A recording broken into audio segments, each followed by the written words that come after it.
Thank you so much to our Patreon sponsors this week, AndrewAJT, MCID, and our new patron, Minnesota Wax. Hello everyone, my name is AndrewAJT and welcome to a new video.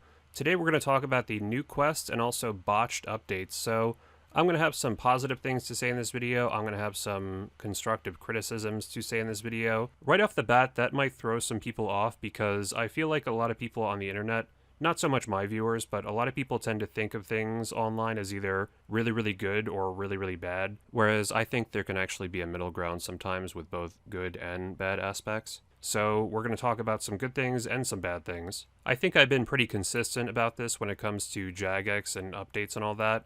When they do something good and I talk about it, I praise them for it. For example, last video I was talking about how I think they've been doing a pretty good job actually of listening to feedback and implementing it. But also, I've criticized them for screwing up updates in the past, and unfortunately, we have another example of that today. Keep in mind, though, it's just a game, so don't take it very seriously. It's only important within the context of the game. Outside of it, obviously, you shouldn't be losing any sleep over this, and I'm certainly not. So I did the quest earlier, and I do want to mention one thing right away, and that is the music was very good, and this is actually something I've been saying for a while. So Foe tweeted back in May that RuneScape music doesn't get the respect it deserves, which I completely agree with, and I also added on that especially the ones they compose for new content in Old School, many are well done and I use them in videos, which I actually have been doing. For example, in Song of the Elves, there's a song that plays in the background of the puzzle room, and I've used that in at least 2 videos now. It's really good. So if you don't do so already, at least with new content, I do recommend playing with the game sounds on, because they put a lot of work into them, especially the music, and it's kind of sad to think that a lot of people just never even end up hearing them. Even with the old sounds and existing sound effects, I do like playing with the middle game sounds on quite a bit because I know personally I can react to sound a lot quicker than I can to visuals, so it's really helpful when PKing. It would actually feel very weird to go PKing and not have the middle game sounds on because they're such an integral part of the game for me in that aspect. And just because I don't know when I'm ever going to talk about this again, you can actually use the middle game sounds for a lot of skilling.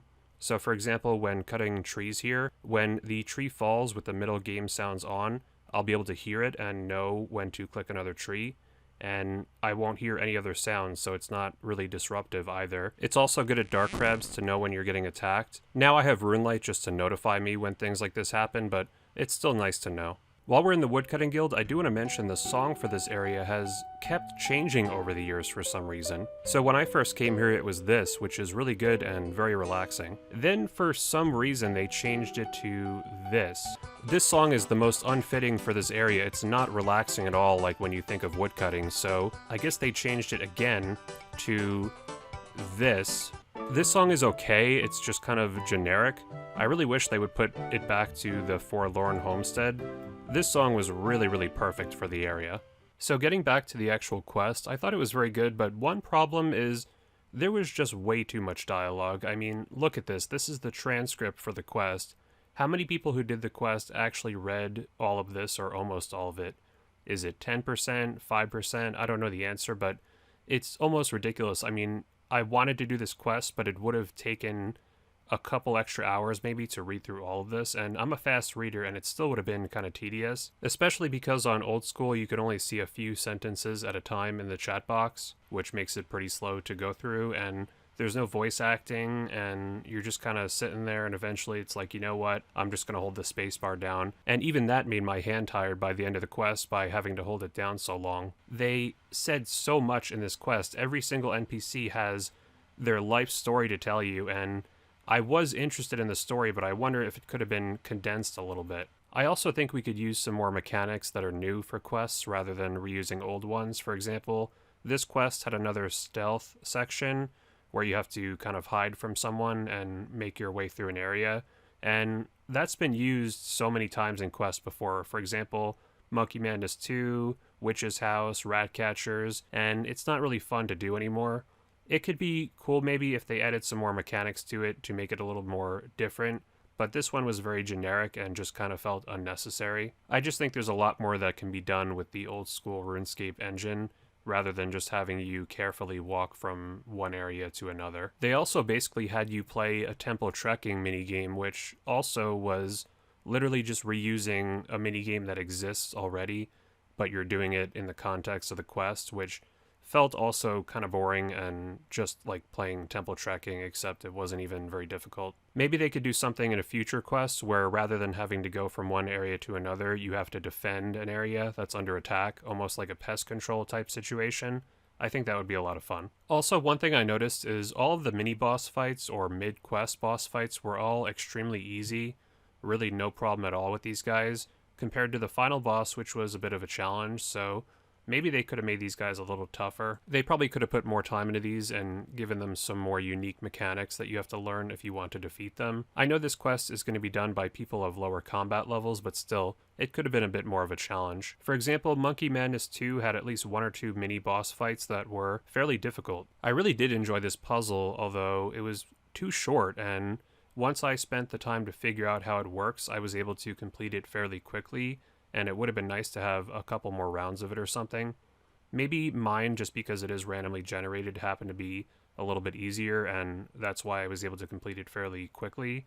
But still, it would have been cool if there was a second version of it or something that was more difficult. And this is coming from someone who paid the 200k or whatever to not have to do the sliding puzzle in Monkey Madness 2 back in 2008 or something. The final boss was pretty good overall. I enjoyed it, although I think it was a bit easy. I like how it had some pretty unique attacks. For example, the darkness one, I believe you could actually count out the attacks to know when that was coming. And also it had this blood spell attack where you could actually lure the boss into it, which is also something I don't remember seeing too often. The only gripe with it is it was a little bit too easy. At least the first phase I was able to do fairly easily just with a lot of food and keeping my HP high. It couldn't really KO you or anything very easily, so it wasn't too much of a danger. The second phase was much harder, and I almost died several times, so I actually wish the first phase would have been a little more challenging as well, just to match it, because even though it has all these cool mechanics, because it was so easy, I didn't really have to learn all of them. Like the blood veld here, I didn't really figure this out because I accidentally forgot blowpipe charges, and I could just tank the hits from it and be mostly okay. So I would have preferred if it was one of those bosses where you really can't beat it until you learn the mechanics, like Jad or the Inferno or even Ulm or something, whereas this, with enough food and just keeping your HP high, you could pretty much outlast it. The counter argument here would be if I was a lower level, this would be much more difficult, but still, this is a master quest, so there really shouldn't be much restrictions as far as that goes, and maybe it could have even been scaled based on level. I remember the old random events that would attack you would be scaled based on your combat level. Maybe double agents too, but I'm not quite sure. Anyways, with all that being said, the quest was pretty good overall. I did enjoy it. There could have been some improvements and changes, but there's definitely room to improve these in the future. Now we're going to talk about something that I'm honestly not looking forward to talking about because I've had to talk about it so much in the past, and now that it's relevant again, I feel like I should talk about it again. So when I woke up on Thursday, and I didn't wake up super early for the update or anything, I'm in America and I didn't really set my alarm or anything like that. I woke up to seeing a whole bunch of tweets about glitches with the update, especially with items. Items were appearing as a null, and this was occurring just seemingly under normal circumstances. It wasn't like someone was dying right as a timer ran out and using an item and doing a stall or something.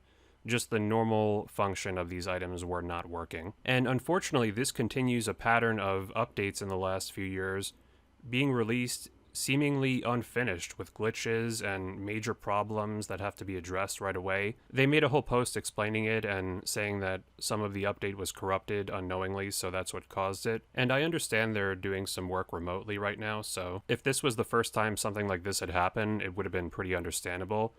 But we've seen so many examples of this even recently. Twisted bows appearing on the floor, max cash stacks being given when people are PK'd, issues with the spellbook filter, which I'm still not even happy with. I think there's still some bugs with that, if I'm not mistaken. Last Man Standing having glitches, Bounty Hunter not functioning right or being botted basically, the Nightmare boss having a path teleport in it. I don't understand coding that well, so maybe these are just a result of the compiling process or compressing it or uploading it or something, and they couldn't have been foreseen.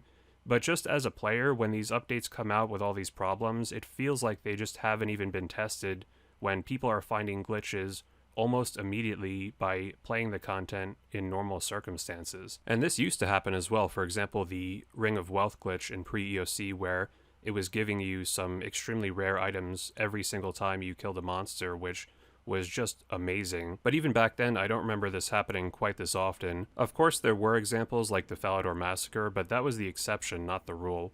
It didn't feel like a regular occurrence. One thing that's pretty concerning with all these glitches happening regularly is, what if there are some that we don't even know about? What if some players discover an infinite GP or XP glitch that they just don't say anything about and not many people know about it and people abuse it for a while, like the Corp glitch from many years ago? And they spent a lot of time on this Darkmeyer update and also did quite a bit to promote it as well, so it's a little bit embarrassing that it came out with all these problems.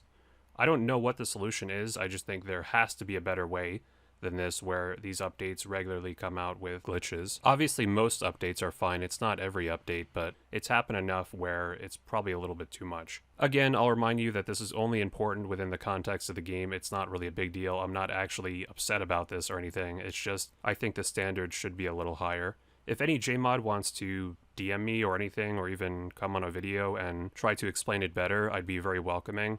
They did have a little tidbit at the bottom of this post saying they are trying to prevent things like this in the future, but I think there could have been more details about that. I'll link everything I mentioned down below in case you want to read it yourself, which I recommend. As far as the post-quest content goes, I think it's pretty good overall, but it's very early to make some big decisions about my opinions on it, so I'll probably wait on that a little bit till I have more time to try it out.